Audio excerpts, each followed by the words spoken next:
नमस्कार दोस्तों, आप सभी का स्वागत है आपके अपने यूट्यूब चैनल ट्रिकी नंबर 1 में। दोस्तों इस वीडियो में हम लोग रेलवे ग्रुप डी एग्ज़ाम के लिए मैथ के प्रश्नों को यहाँ पर पढ़ेंगे। ये सभी प्रश्न प्रीवियस ईयर के प्रश्न हैं, जो कि आपके एग्ज़ाम के लिए इम्पोर्टेंट हैं। तो चलिए हम लोग यहाँ पर स्टार्ट करते हैं। पहला सवाल आप सभी के सामने यहाँ पर आ चुका है। एक निश्चित धनराशि पर साधारण ब्याज एक निश्चित ब्याज की दर से 2 वर्षों में 1200 रुपए, उसी धनराशि का चक्रवृद्धि ब्याज साधारण ब्याज की दर से 2 वर्षों में 1290 रुपए मिलता है। मूलधन कितना होगा? देखिए आपको यहाँ पर मूलधन बताना है, आपको यहाँ पर मूलधन जो है वो नहीं पता है। लेकिन आपको ये पता है कि एक निश्चित राशि है, ठीक है? और उस पर जो आपका साधारण ब्याज है वो 2 वर्षों का है 1200 रुपए और जो आपका चक्रवृद्धि ब्याज है वो 2 वर्षों का है 1290 रुपए। और आपकी जो दर है वो एक ही है, ठीक है? एक ही दर है, एक ही समय है और जो आपका ब्याज का जो आपका अंतर आ रहा है ना, वो आपका 90 रुपए का आपका डिफरेंस यहाँ पर आ रहा है। तो हम लोग यहाँ पर समझेंगे कि हमारा सवाल किस टाइप से सॉल्व होने वाला है। तो आइए समझते हैं। सबसे पहले देखिए हमें मूलधन नहीं पता है, तो हम यहाँ पर लिख लेते हैं एक हमारा मूलधन, जो कि हमारा पी मूलधन रहने वाला है, ठीक है? हम यहाँ पर क्या करेंगे, हम यहाँ पर आपको वो तरीका बताएंगे जिससे कि हम एक साथ साधारण ब्याज और चक्रवृद्धि ब्याज दोनों निकाल देते हैं। देखिए 2 वर्ष की बात की गई है दोनों में, तो 2 वर्षों के लिए क्या करेंगे हम लोग यहाँ पर 2 लाइनें कर देंगे इस तरीके से, ठीक है? ठीक है। फिर आपको देखना है कि जो आपका साधारण ब्याज है 1200 रुपए है, 2 वर्षों का 1200। अब आप मुझे ये बताइएगा कि जब साधारण ब्याज 2 वर्षों का 1200 रुपए है तो 1 वर्ष का कितना होगा? 600। तो पहले वर्ष का भी ब्याज 600 रुपए होगा और दूसरे वर्ष का भी ब्याज 600 रुपए होगा। तभी तो आपका 1200 रुपए हो जाएगा, ठीक है? और जो आपका चक्रवृद्धि ब्याज है 1290 रुपए है, इसका मतलब जो आपके पहले वर्ष पर जो आपका ब्याज लगेगा ना, वो आपका लगेगा यहाँ पर 90 रुपए। देखिए बात को समझिए यहाँ पर, ठीक है? हमें यहाँ पर निकालना है सबसे पहले कि देखिएगा, सबसे पहले मैंने आपको बता दिया है कि जो आपका पहले वर्ष का साधारण ब्याज है वो 600 रुपए है, दूसरे वर्ष का साधारण ब्याज है वो 600 रुपए है और अगर हम चक्रवृद्धि देखें तो पहले वर्ष पर भी ब्याज लगेगा जो कि आपका 90 रुपए है। आपको देखना है कि यहाँ पर दर आपको निकालनी है, तो हम मान लेते हैं यहाँ पर कि 600 का x% 90 है, ठीक है? मान लीजिएगा, देखिए सवाल लगाने का तरीका समझ लीजिएगा। तो अगर हम 600 का x% अगर हम मान लेते हैं 90 रुपए है, ठीक है? तो यहाँ से आप x का मान निकाल सकते हैं। 0 0 आपका कैंसिल हो जाएगा। आप कर देंगे x इक्वल टू 90/6, तो आपका 15 आएगा। तो आप समझ जाइएगा यहाँ पर कि जो आपकी दर है ना, वो आपकी है 15% की। तो यहाँ पर भी आपका 15%, यहाँ पर भी आपका 15%। देखिए बात को समझिए, ठीक है? यहाँ पर आपकी दर निकल के आ गई, कितनी आ गई? 15%। आपको निकालना है मूलधन। तो देखिए यहाँ पर ये मैंने मूलधन P मान लिया था, तो P का 15% 600 रुपए है। यहाँ पर नोट करते हैं हम लोग कि P का कितना 15% बराबर कितना हो जाएगा 600।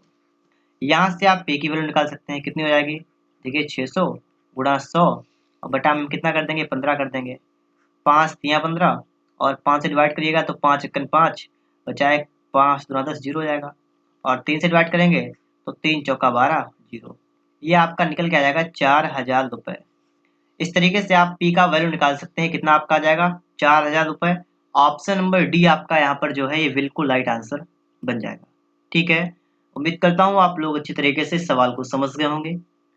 अगला सवाल देखिएगा, एक दुकानदार एक वस्तु पर 320 रुपए अंकित करता है, यदि वह 10% की छूट के बाद भी 20% का लाभ होता है उसे, तो उस वस्तु का क्रय मूल्य ज्ञात कीजिए। जब भी आपसे इस सवाल में इस टाइप से कहा जाए कि आपको उसको मतलब किसी भी दुकानदार को कितने की छूट मिलती है और कितने का लाभ होता है, छूट और लाभ जो दोनों बातें आपको हैं, अगर ये दोनों बातें अगर आपको दे रखी हैं तो आपको सवाल जो है आपका होता है वो सिंपल हो जाता है, ठीक है? कैसे? आप यहाँ पर लिखेंगे सीधे एमपी अनुपात सीपी। एमपी का मतलब मार्क प्राइस मतलब अंकित मूल्य, सीपी का मतलब कॉस्ट प्राइस मतलब क्रय मूल्य, ठीक है? तो देखिए एमपी आप निकालेंगे तो आप कर देंगे 100 प्लस प्रॉफिट परसेंट और जब आप सीपी निकालेंगे तो आप कर देंगे 100 माइनस डिस्काउंट परसेंट। बात को समझिए, तो 100 और प्लस प्रॉफिट परसेंट, तो प्रॉफिट परसेंट कितना है, लाभ परसेंट कितना है 20%, तो 100 में 20 जोड़ेंगे आपका ये हो जाएगा 120। और सीपी की बात करेंगे 100 माइनस डिस्काउंट मतलब छूट, छूट 10% की है तो 100 से 10 की आपका बचेगा 90। तो यहाँ से आपका जो बना है वो आपका बना है 4:3। एमपी और सीपी में जो आपका अनुपात बना है, रेशियो बना है, वो आपका बना है 4:3 का। आपसे कहा एक दुकानदार एक वस्तु पर 320 रुपये क्या करता है, अंकित करता है। तो अंकित करने का मतलब आपका जो 4 है इसकी वैल्यू आपकी हो गई है 320 रुपये। 4 की वैल्यू 320 रुपये, इसका मतलब इसमें 4 में गुणा किया गया है 80 से, तभी तो आपका आएगा इतना। तो आप इसमें भी 80 से गुणा कर देंगे तो आपका आएगा 240। आपसे पूछा गया है कि उस वस्तु का क्रय मूल्य, क्रय मूल्य का मतलब सीपी, और सीपी आपने निकाल दिया 240 रुपये, तो ऑप्शन नंबर आपका ए वाला जो आपका है ये बिल्कुल राइट आंसर बन जाएगा। ठीक है, अगला सवाल देखते हैं। यहाँ पर लिखा हुआ है 30 आदमी प्रतिदिन 5 घंटे काम करके एक काम को 16 दिन में करते हैं, उसी काम को 40 आदमी प्रतिदिन 6 घंटे काम करके उसे कितने दिन में पूरा करेंगे। यहाँ पर हम सवाल को लगाएंगे, हम आपको एक फॉर्मूला बताते हैं। आपका जो फॉर्मूला है वो आपका है m1 d1 अपान w1 बराबर m2 d2 अपान w2। ठीक है, देखिए m1 का मतलब व्यक्तियों की संख्या, जिस 30 आदमी, तो हम लिखेंगे यहाँ पर 30। ठीक है, तो हम कितना करेंगे, हम यहाँ पर कर देंगे 30 गुणा, फिर कह रहा है कि 5 घंटे प्रतिदिन 5 घंटे काम करते हैं, तो 5 घंटे काम करते हैं और एक काम को 16 दिनों में पूरा करते हैं, तो दिन भी आपके ऊपर रहेंगे। और आपका काम कौन सा है, एक कोई काम है और आगे लिखा हो उसी काम को, मतलब आपका जो काम है वो सेम रहने वाला है, तो हम बटा में कुछ नहीं लिखेंगे। ठीक है, कर देंगे बराबर 40 आदमी है। ठीक है, फिर लिखा है 6 घंटे प्रतिदिन काम करके, और आगे लिखा हुआ है कि उसे कितने दिन में पूरा करेंगे। कितने दिन का मतलब हम मान लेंगे यहाँ पर कि x दिन में पूरा कर देंगे। ठीक है, इसके बाद में हमें आगे क्या करना पड़ेगा, यहाँ पर हमें इसको डिवाइड करना पड़ेगा। तो देखिएगा सबसे पहले तो आप इस जीरो से आप इस वाले जीरो को कैंसिल कर देंगे। ठीक है, फिर आप आगे देखिए, यहाँ पर आगे भी हम हल कर सकते हैं। 4 एकन 4 और 4 चौका 16, गुणा कर देंगे 5 तिया 15 चौका 60 बराबर 6x। तो 6 से आप काटेंगे आपका आएगा 10 बराबर x। तो 10 दिन का मतलब ऑप्शन नंबर आपका यहाँ पर बी वाला जो आपका है ये बिल्कुल राइट आंसर बन जाएगा। ठीक है, ऑप्शन बी आपका यहाँ पर बिल्कुल करेक्ट आंसर बनेगा। यहाँ पर देखिएगा 6 साल पहले दो व्यक्ति पी और क्यू की आयु का अनुपात 3:2 था और 4 साल बाद उनकी आयु का अनुपात 8:7 हो जाएगा। पी की आयु कितनी है। देखिए पी और क्यू दो व्यक्तियों के बारे में यहाँ पर बात की गई है। ठीक है, और बात यहाँ पर की गई है कि 6 साल पहले और 4 साल बाद। तो सबसे पहले हम यहाँ पर लिख लेते हैं वर्तमान आयु। ठीक है, वर्तमान हम लोग यहाँ पर लिखेंगे। वर्तमान से कितने वर्ष पहले, वर्तमान से 6 साल पहले की बात की गई है और वर्तमान के 4 साल बाद की बात की गई। तो वर्तमान से 6 साल पहले की जो व्यक्ति की आयु थी वो थी 3:2, तो यहाँ पर लिख लेंगे हम लोग 3:2। वर्तमान के 4 वर्ष के बाद उनकी आयु का अनुपात हो गया 8:7, तो इसको हम लिख लेंगे यहाँ पर 8:7। देखिए पहला का हमारा ये रहता है कि हम इनका डिफरेंस देखते हैं कितना है। जी 5 और 3 में आपका डिफरेंस 8 और 3 में 5 का है, और इसी प्रकार से आपका 7 2 में 5 का डिफरेंस है। अगर डिफरेंस आपका समान है तो बस आप समझ लीजिएगा सवाल आपका बहुत सरल है। ठीक है, डिफरेंस 5 का है तो हम यहाँ पर नोट करेंगे कि जो आपका 5 यूनिट है इसकी वैल्यू देखिए कितनी है। यहाँ पर कहा गया 6 साल पहले वर्तमान से, और यहाँ पर वर्तमान के 4 साल बाद। तो वर्तमान से आप 6 साल पहले जाइए, 4 साल बाद जाइए, तो इनके बीच का जो आपका गैप बनेगा वो कितना बन जाएगा। तो 6 और 4 कितने हुए 10, तो इसका मतलब ये हुआ कि 10 वर्ष का इनके बीच में गैप बन जाएगा, और जो कि आपका कितना है, तो 5 यूनिट का यहाँ पर गैप आपका बन रहा है। तो 5 यूनिट की वैल्यू आपकी 10 वर्ष हो जाएगी, 1 यूनिट की वैल्यू आपकी 2 वर्ष हो जाएगी। सबसे पहले इतनी बात तो आप सभी लोग अच्छी तरीके से यहाँ पर समझ गए होंगे। जब आपकी 1 की वैल्यू 2 वर्ष आ गई, इसका मतलब आपसे पूछा गया पी की आयु कितनी है। देखिए पी की आयु आपको निकालनी है, तो सबसे पहले तो आप ये जो आपका 3 है ना, आप यहाँ पर देखिए पी की आयु कितनी हो जाएगी। 1 की वैल्यू 2 वर्ष, तो 3 की वैल्यू आपकी हो गई 6 वर्ष। देखिए पी की आयु 6 वर्ष, और ये 6 वर्ष कब आई, ये 6 वर्ष आ गई 6 वर्ष पहले वाली आयु। बात को समझिए, जो 6 वर्ष पहले की आयु थी ना वो आपकी 6 वर्ष है। तो वर्तमान कितनी होगी, तो वर्तमान में जो पी की आयु होगी उसमें 6 जोड़ देंगे तो आपका आ जाएगा 12 वर्ष। बात को समझिएगा, तो 12 वर्ष जो आपका होगा ये बिल्कुल राइट आंसर बनेगा। ठीक है, ऑप्शन नंबर आपका यहाँ पर बी वाला जो आपका है ये बिल्कुल राइट आंसर बन जाएगा। वीडियो अगर आपको पसंद आ रहा हो तो आप लोग वीडियो को लाइक और चैनल को सब्सक्राइब जरूर करिएगा। ठीक है, आगे देखिएगा इसके बाद यदि R019 और जो है ये 11 से विभाजित होता है तो सबसे छोटी प्राकृतिक संख्या R का मान याद कीजिए।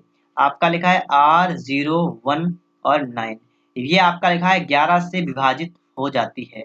देखिए 11 से जो आपका विभाजित होने का नियम होता है, 11 से काटने का नियम होता है, वो नियम आपका इस प्रकार से होता है कि यदि किसी संख्या के सम स्थान वाले अंकों का योग और विषम स्थान वाले अंकों का योग का डिफरेंस अगर 11 से डिवाइड होता है या 0 आता है तो वो संख्या 11 से डिवाइड हो जाएगी। तो इसमें अगर हम सम स्थान और विषम स्थान वाले अंक देखें तो एक तो देखिए r और 0 ये अलग आपका हो जाएगा, इसको जोड़ेंगे तो ये बन जाएगा। और एक आपका हो रहा है देखिए 0 और 9, तो ये आपका हो जाएगा 9। इनके बीच का जो आपका डिफरेंस है या तो 0 हो और या तो 11 हो या 11 से डिविजिबल हो। इनके बीच का गैप जो आपका है वो आपको ऐसे नहीं पता लगेगा। अगर यहाँ पर हम r की जगह पर अगर हम 8 रख दें, देखिए सोचेगा थोड़ा, अगर r की जगह 8 रखें तो 8 और 1 कितना होगा 9, और 9 से अगर 9 जाएगा तो आपका यहाँ पर 0 बन जाएगा। हमें यही चाहिए, या तो 0 आ जाए और या तो 11 आ जाए। तो 0 हमारा आ जाएगा, तो इसका मतलब r की जगह 8 रख देंगे, और अगर r की जगह पर 8 रखेंगे तो इसका मतलब r का मान 8 हो जाएगा। तो डी ऑप्शन आपका यहाँ पर बन जाएगा। ठीक है, बात आपके समझ में आ रही होगी। डी ऑप्शन आपका यहाँ पर बन जाएगा। ठीक है, ठीक है। आगे देखिए, इसके बाद 2 अंकों वाली एक संख्या के अंकों का योग 9 है, और जब अंकों के स्थान आपस में बदल दिए जाते हैं तो संख्या 45 से कम हो जाती है। बदली हुई संख्या ज्ञात कीजिए। देखिए, अंकों का योग 9 है। आप चारों ऑप्शन को चेक करिएगा, यहाँ पर भी 5 4 9 होता है, 7 2 9 होता है, 6 3 9 और 2 7 9। ठीक है, अब कह रहा है कि जब अंकों के स्थान आपस में बदल दिए जाते हैं तो 45 वाला आपका हो जाएगा 54 मतलब 54, 72 वाला आपका हो जाएगा 27, और 63 वाला आपका हो जाएगा 36, और 27 वाला आपका हो जाएगा 72। ठीक है, और लिखा है कि जब अंकों के स्थान आपस में बदल दिए जाते हैं तो संख्या 45 से कम हो जाती है। 45 से कम का मतलब 45 कम हो जाती है। तो यहाँ पर आप देखिएगा, क्या यहाँ पर 45 कम हुई है? नहीं हुई है, तो गलत हो गया। यहाँ पर देखिए, क्या 45 कम हो गई है? तो अगर हम इसमें से 45 को माइनस कर दें और चेक कर लें तो 12 से 5 गया 7 और 6 से 4 गया 2, बिल्कुल सही है। ठीक है, यहाँ पर आपकी 45 कम हो चुकी है, तो इसका मतलब है बी ऑप्शन आपका यहाँ पर बिल्कुल राइट आंसर बन जाएगा। ठीक है, आगे देखिए, यहाँ पर 5 पैसे 10 पैसे के कुल 90 सिक्के हैं। सभी सिक्कों का मूल्य 7 रुपए है, तो इनमें 5 पैसे के कितने सिक्के हैं आपको यहाँ पर बताना है। तो कैसे बताएंगे हम लोग? सबसे पहले हमें देखना है 90 सिक्के हैं। कुल कितने सिक्के हैं? कुल 90 सिक्के हैं। ठीक है, 90 सिक्के हैं, तो 90 सिक्कों क्या हुआ यहाँ पर देखिएगा, इसमें 5 पैसे के भी हैं, 10 पैसे के भी हैं। तो इसमें कुछ सिक्के हैं 5 पैसे के और कुछ सिक्के यहाँ पर हैं 10 पैसे के। आगे बात समझिएगा, सभी सिक्कों का मूल्य जो है वो 7 रुपए है। टोटल मूल्य आपका 7 रुपए है।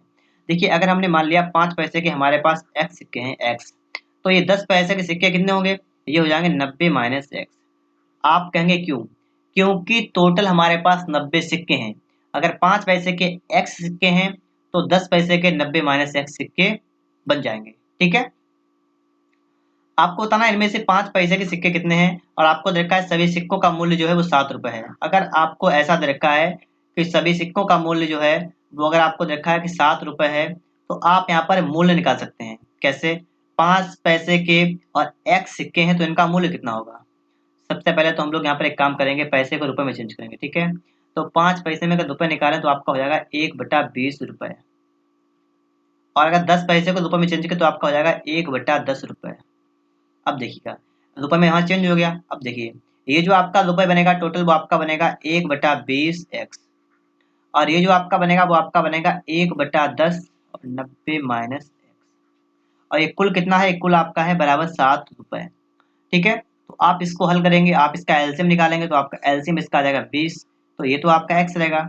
यहाँ पर देखिए 10 दूना 20, तो 2 में 18, 180 हो गया, माइनस का हो गया 2x बराबर 7। इसके बाद में देखिएगा x माइनस 2x, तो आपका होगा माइनस का x प्लस का 180 बराबर 7 दूना 14, 140, माइनस x बराबर 140 minus 180, minus x equal to minus का 40, माइनस माइनस कैंसिल, x बराबर 40। ठीक है, तो 40 का मतलब ऑप्शन नंबर आपका यहाँ पर सी वाला जो आपका है ये बिल्कुल राइट आंसर बन जाएगा। ठीक है, ऑप्शन नंबर सी आपका करेक्ट आंसर यहाँ पर आपका बन जाएगा। ठीक है, आगे देखिए, इसके बाद आगे देखिए, यहाँ पर अगला प्रश्न आपका है कि एक बंद लकड़ी का आयताकार बॉक्स एक सेमी मोटी लकड़ी से बना है, जिसका बाहरी आयाम इस प्रकार है, लंबाई 22 सेमी, चौड़ाई 17 सेमी, ऊंचाई 12 सेमी। इसे सीमेंट से पूरी तरह भरा जाता है। बॉक्स में सीमेंट की मात्रा कितनी है? ठीक है, सबसे पहले आपको ये समझना है कि देखिए आयताकार बॉक्स है, और बॉक्स इस टाइप से है कि देखिए एक से मोटा लकड़ी से बना है, और जिसका बाहरी आयाम आपको दे रखा है कि लंबाई 22 सेमी, चौड़ाई 17 सेमी, ऊंचाई 12 सेमी। आप समझ सकते हैं जब आपका एक बॉक्स टाइप का है, आयताकार है, तो इसका मतलब है जो बॉक्स आपका है ये आपका एक घनाभ के आकार का है। कैसा है? ये बॉक्स आपके घनाभ का आकार का है। ठीक है, जैसे मैं आपको बना के थोड़ा दिखा रहा हूँ। ठीक है, इस तरीके से देखिएगा, आयताकार एक बॉक्स है। ठीक है, बॉक्स मतलब डिब्बे की टाइप का है, और जो कि आपका एक से ही मोटा भी है। ठीक है, तो इस तरीके से बनेगा। ठीक है, इस तरीके से आपका एक बॉक्स बनेगा। ठीक है, और जिसकी लंबाई 22 सेमी हो गई। ठीक है, और चौड़ा 17 हो गई, और ऊंचाई 12 सेमी है। देखिए ऊंचाई तो यहाँ पर आ नहीं पाएगी। ठीक है, घनाभ के आकार का बनेगा थोड़ा, लेकिन आपको मैं यहाँ पर समझा रहा हूँ जिससे कि आपको बताया गया है कि इसकी जो चौड़ाई मतलब चारों तरफ की जो मोटाई है ना वो 1 सेमी है। क्या कहा गया? 1 सेमी ये भी है, ये भी 1 सेमी है, ये भी 1 सेमी है, 1 सेमी ये भी है। तो अगर हम इसकी लंबाई की बात करें, यहाँ पूछा गया है इसे सीमेंट से पूरी तरह भरा जाता है, बॉक्स में सीमेंट कितना आएगा? इसे सीमेंट से भरना है। जब इसको सीमेंट भरेंगे तो सीमेंट तो सिर्फ इतने में ही आएगा। ठीक है, सीमेंट मात्र इतने पार्ट में ही आएगा, जो चारों तरफ 1 सेमी जो आपकी मोटी लकड़ी है ना उसमें तो आएगा नहीं। तो बस इतने का ही आपको निकालना है। तो इसके लिए सबसे पहले हमें लंबाई निकालनी पड़ेगी। आपकी जो लंबाई होगी ना, देखिए 22 है टोटल। अब आप देखिए यहाँ से भी इधर से भी 1 सेंटीमीटर कम हो जाएगी, इधर से भी 1 कम हो गए, तो लंबाई आपकी 2 कम हो जाएगी, तो लंबाई रह जाएगी आपकी 20 सेंटीमीटर। चौड़ाई की बात करेंगे, चौड़ाई में भी वही है कि यहाँ से भी 1 कम, यहाँ से भी 1 कम, तो इसका मतलब 2 ये भी कम हो जाएगी, तो 17 से आपका 2 जाएगा, कितना बचेगा? 15 सेमी आपकी बचेगी लंब चौड़ाई। और ऊंचाई की अगर बात करें दोस्तों, तो इस तरीके से आपकी ऊंचाई भी 2 सेंटीमीटर कम हो जाएगी। ठीक है, तो 12 है, 2 कम हो गई, आपकी बचेगी 10 सेमी। तो यहाँ पर आपसे पूछा गया बॉक्स में सीमेंट की मात्रा, तो आपको सीमेंट की मात्रा निकालने के लिए आपको इसका निकालना पड़ेगा आयतन। आयतन का आपका फॉर्मूला होता है, क्या होता है? लंबाई इंटू चौड़ाई इंटू ऊंचाई घनाभ के अंतर्गत। तो 20 गुणा 15 गुणा 10 कितना हो जाएगा? 300। ठीक है, 300 घन सेमी सेंटीमीटर। ठीक है, तो बी ऑप्शन आपका यहाँ पर बिल्कुल राइट आंसर बन जाएगा 3000। ठीक है, 3000 घन सेमी आपका बिल्कुल राइट आंसर बनेगा। यहाँ पर देखिए पी ने एक वस्तु को 1600 रुपए में खरीदा और 10% के लाभ पर बेच दिया। यदि इस वस्तु को 1840 में बेचा होता तो लाभ का परसेंटेज कितना बढ़ जाता? देखिए पी ने क्या किया है कि एक वस्तु को 1600 रुपए में खरीद लिया। ठीक है, और इसने किया क्या? इसने 10% के लाभ पर बेच दिया। इसने इसको क्या किया? इसने इसको 10% के लाभ पर बेच दिया। ठीक है, अब आपसे कह रहा है कि अगर यदि वह वस्तु को 1840 रुपए में बेचा होता उसने, अगर उसने क्या किया होता, अगर इसने इसको क्या किया होता, अगर इसने बेचा होता इसको 1840 रुपए में, तो उसे लाभ का परसेंट कितना बढ़ जाता? कितना बढ़ जाता पूछा गया आपसे। तो यहाँ पर आपको नहीं पता है। सबसे पहले हम देखेंगे यहाँ पर आपको लाभ कितना हो रहा है। तो आप देखिएगा यहाँ पर आपको जो लाभ होगा वो कितना होगा? 240 का हो जाएगा। 240 का हो जाएगा ना, आंसर करेंगे इसका। ठीक है, अगर आप इसको परसेंटेज में निकालें तो कितना आएगा? 240 का लाभ कितने पर? 1600 पर, और गुणा कर देंगे हम लोग 100, तो 2 जीरो आपके कट जाएंगे, और 16 से काटेंगे, 16 एकन 16 बचा 8, 16 पंचे 80, मतलब कि 15% का आपको यहाँ पर प्रॉफिट हो रहा है। देखिए यहाँ पर आपको 15% का प्रॉफिट हो रहा है, और पहले आपको 10% का प्रॉफिट हो रहा था। अब कितना बढ़ गया? तो ये बढ़ा कितना है? ये मात्र 5% बढ़ा है। तो बात को आप ध्यान रखेंगे, आंसर आपका 5% होगा, ना कि 15%। ठीक है, तो 5% यहाँ पर आपका बिल्कुल राइट आंसर बन जाएगा। अगला सवाल यहाँ पर देखिए आप लोग कि एक नाव की गति धारा की विपरीत दिशा में 40 किलोमीटर प्रति घंटा है तथा स्थिर जल में 55 किलोमीटर प्रति घंटा है। देखिए एक तो आपको नाव की चाल माननी होगी, एक आपको यहाँ पर धारा की चाल भी माननी होगी। मैं आपको बता रहा हूँ कि आप नाव की चाल मान लेंगे x किलोमीटर प्रति घंटा, और धारा की चाल आप मान लेंगे y किलोमीटर प्रति घंटा। ठीक है, तो यहाँ पर आप देखेंगे कह रहा है कि एक नाव की गति धारा की विपरीत दिशा में, विपरीत दिशा में अगर बात की जाएगी तो नाव से आप धारा की चाल को माइनस कर देंगे तो आपका निकल के आएगा यहाँ पर 40। ठीक है, और कह रहा तथा स्थिर जल में 55 किलोमीटर प्रति घंटा है। स्थिर जल में 55 किलोमीटर प्रति घंटा है क्या? ये नाव की गति आपको दे रखी है, इसका मतलब एक्स, एक्स आपको दे रखा है कितना है? एक्स आपको दे रखा है 55 किलोमीटर। अगर हम इसको माइनस करें तो ये माइनस हो जाएगा, और ठीक है, और ये वाला भी आपका माइनस हो जाएगा, तो ये तो अब कट जाएगा। आपका बचा माइनस का y बराबर माइनस का 15, तो y आपका आ जाएगा 15। ठीक है, आपसे कहा गया नाव की गति नदी की धारा की दिशा में क्या होगी? तो नदी की धारा की दिशा में, अब धारा की दिशा में अगर हम बात करेंगे तो आपकी जो चाल होगी ना वो कितनी हो जाएगी? आपकी चाल हो जाएगी x प्लस वाई। तो x कितना है, x आपका यहाँ पर देखा है 55, y कितना है 15, कितना हुआ 70 किलोमीटर प्रति घंटा। ऑप्शन नंबर आपका यहाँ पर बी वाला जो आपका है ये बिल्कुल राइट आंसर बन जाएगा। ठीक है, ऑप्शन नंबर आपका यहाँ पर बी जो ऑप्शन आपका है ये बिल्कुल राइट आंसर बन जाएगा। यहाँ पर आप देखिएगा संख्या आपको देखिए कह रहा है संख्याओं का माध्यिका ज्ञात कीजिए। माध्यिका निकालने का हमारा तरीका क्या होता है, सबसे पहले हम संख्याओं को आरोही क्रम में लिखते हैं। तो आरोही क्रम में लिखेंगे, सबसे लिखेंगे 31, फिर हम लिखेंगे यहाँ पर 53, फिर 55, फिर 56, फिर 59, 61 और 69। आप देख लीजिए आपकी संख्याएं 7 हैं। ठीक है, अब देखिए माध्यिका बताई गई, माध्यिका आपकी जो होती है ना वो बिल्कुल बीच में आप जाइएगा। तो अगर आप जाएंगे 3 इधर छोड़ देंगे, हम लोग 3 इधर छोड़ देंगे तो आपके पास बचेगा 56, तो इसकी माध्यिका आपकी 56 बन जाएगी। ठीक है, बी ऑप्शन बन जाएगा, बी ऑप्शन आपका यहाँ पर बन जाएगा। ठीक है, अगला सवाल आप यहाँ पर देख सकते हैं, यहाँ पर लिखा है यदि ब्याज की वार्षिक रूप से चक्रवृद्धि किया जाए तो 2 वर्ष के लिए 48,000 रुपए पर 20% वार्षिक दर से चक्रवृद्धि ब्याज कितना होगा। देखिएगा आपका रुपए कितना है 48,000। मैंने आपको स्टार्टिंग में ही एक तरीका बताया था, जितने वर्ष का आपसे कहा जाए, 2 वर्ष का गया ना, आप यहाँ पर 2 लाइनें करेंगे। ठीक है, इस तरीके से कितने परसेंट पर 20%, तो 20% आपको यहाँ पे लिखना है, इसका इसका 20% आपको यहाँ पे लिखना है। तो देखिए 48,000 का जो आपका 20% होगा वो कितना होगा। तो देखिए आप लोग यहाँ पर ये आपका आएगा 1/5 और 5 से काटेंगे, 5 अट्ठे 40, 5 ने 45, 5 एक 30, 2 जीरो, ये आपका आया 9600। ये आपका आएगा 9600, यहाँ पर भी आएगा। चक्रवृद्धि ब्याज की बात की गई तो इसका मतलब ब्याज पर भी आपका ब्याज लगेगा। तो आपका जो 9600 है ना, इसको भी आपको इसका भी निकालना है 20%। तो इसका 20% निकालने का मतलब 1/5 इसका निकालना है। तो 5 एकन 5, 5 ने 45, 5 दूना 10। ठीक है, तो 1920 आपका ये आ गया। अब आपको निकालना है चक्रवृद्धि ब्याज, तो आपको टोटल करना है। तो 9600 आपका ये रहा, 9600 आपका ये रहा, 1920 आपका ये रहा। तो आप जोड़िएगा 6 6 12 और 9, 9 6 15 6 21 का एक हाथ से लगा दो, 9 9 18 2 20 से 21। ठीक है, 21 और 120, तो मतलब बी ऑप्शन आपका यहाँ पर बन जाएगा, ऑप्शन बी बन जाएगा आपका यहाँ पर। ठीक है, अगला सवाल देखिए, यहाँ पर कह रहा है कि मासा और लासा आपको दे रखा है 3 है और 2730 है। एक संख्या आपको दे रखी है, दूसरी बतानी है। आपको पता होना चाहिए दो संख्याओं का गुणनफल बराबर लासा गुणा मासा होता है।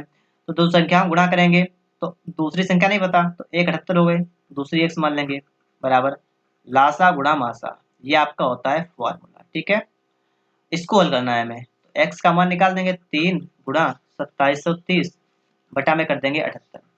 हल करेंगे, 13 से आप काट देंगे, इसको डिवाइड कर देंगे। ठीक है, क्या करेंगे हम लोग इसको 13 से डिवाइड करेंगे।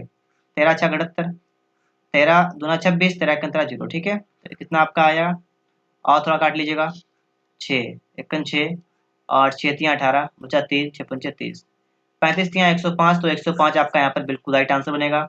ऑप्शन नंबर सी आपका यहाँ पर बिल्कुल राइट आंसर बन जाएगा। ठीक है, ऑप्शन सी करेक्ट होगा। यहाँ पर आप देखिएगा 3740 को 3 भागों में इस तरह से विभाजित कीजिएगा, पहले भाग का आधा भाग, दूसरे का 1/3, तीसरे का छठा भाग आपस में बराबर हो। देखिए पहला अगर हम ए मान लेते हैं, दूसरा अगर बी मान लेते हैं, तीसरा अगर सी मान लेते हैं, तो आपसे कहा गया पहले का आधा भाग, पहले का आधा, दूसरे का 1/3, तीसरे का 1/6, ये आपस में कैसे हो बराबर हो। अगर ऐसी कंडीशन आपको रखी है तो अगर मैं आपसे कहूँ कि ए अनुपात बी अनुपात सी अगर आप निकालें कितना आएगा, तो आपका आ जाएगा 2:3:6।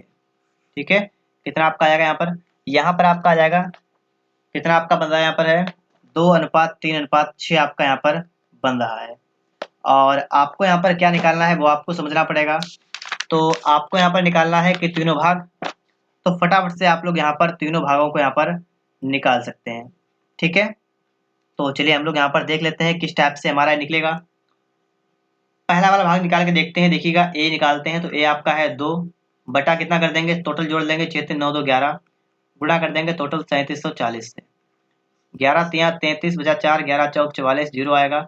ए कितना आपका आएगा 34 दूना कितना होता है 68 और 1 जीरो, 680 का मतलब ऑप्शन नंबर आपका यहाँ पर सी वाला आपका यहाँ पर बन जाएगा। ठीक है, ऑप्शन नंबर सी आपका यहाँ पर बिल्कुल करेक्ट आंसर बन जाएगा। दोस्तों अगर आप सभी को वीडियो पसंद आया हो तो आप लोग वीडियो को एक लाइक करिएगा, और अगर आप लोग चैनल पर नए हैं तो आप लोग चैनल को सब्सक्राइब भी कर लीजिएगा। मिलते हैं आपसे नेक्स्ट वीडियो में, इस वीडियो को अपने दोस्तों के पास शेयर भी कर दीजिएगा।